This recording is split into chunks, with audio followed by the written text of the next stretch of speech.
গ্রামীণ ব্যাংক থেকে কমল সরকারের খবরদারি। এক অধ্যাদেশে সরকারের মালিকানা 25% থেকে কমিয়ে 10% করা হয়েছে, যেখানে 90% রাখা হয়েছে ব্যাংকের সুবিধাভোগীদের জন্য।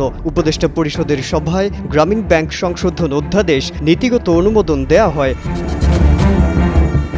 17 এপ্রিল রাজধানীর ফরেন সার্ভিস একাডেমিতে এক ব্রিফিংয়ে এই তথ্য জানান পরিবেশ উপদেষ্টা সৈয়দা রিজওয়ানা হাসান। এর আগে প্রধান উপদেষ্টা প্রফেসর মোহাম্মদ ইউনূসের সভাপতিত্বে তার কার্যালয়ে উপদেষ্টা পরিষদের সভা অনুষ্ঠিত হয়েছিল।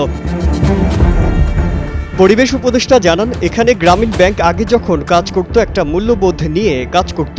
সেই মূল্যবোধ হচ্ছে যারা গ্রামীণ ব্যাংকের সুবিধাভোগী তাদেরই অংশগ্রহণ থাকবে ব্যাংক পরিচালনার ক্ষেত্রে। কিন্তু প্রধান উপদেষ্টা নোবেল বিজয়ী অর্থনীতিবিদকে রাজনৈতিকভাবে টার্গেট করা হয়েছিল এবং গ্রামীণ ব্যাংকের মালিকানায় তার যে দর্শন ছিল সেই ঋণ নেবে তার হাতেই সুবিধা থাকবে, সেখান থেকে সরিয়ে সরকারের নিয়ন্ত্রণ অনেকাংশে নিয়ে আসা হয়।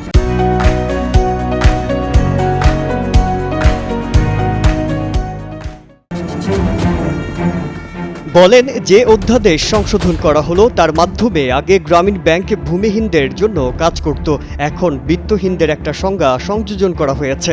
ইউনিয়ন পরিষদের পরিসর থেকে বেরিয়ে সিটি কর্পোরেশন, পৌরসভাকে অন্তর্ভুক্ত করা হয়েছে।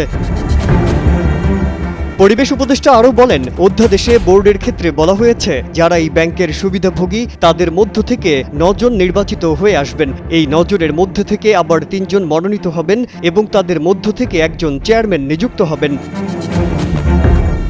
পরিশোধিত মূলধন আগে ছিল সরকারের 25% আর সুবিধাভোগীদের 75%, এখন হয়ে গেছে 10% এবং 90%। এছাড়া ফিনান্সিয়াল রিপোর্টিং অ্যাক্ট 2015 অনুসারে গ্রামীণ ব্যাংককে জনস্বার্থ সংস্থা হিসেবে বিবেচনা করার একটি বিধান অন্তর্ভুক্ত করা হয়েছে বলেও জানানো হয়।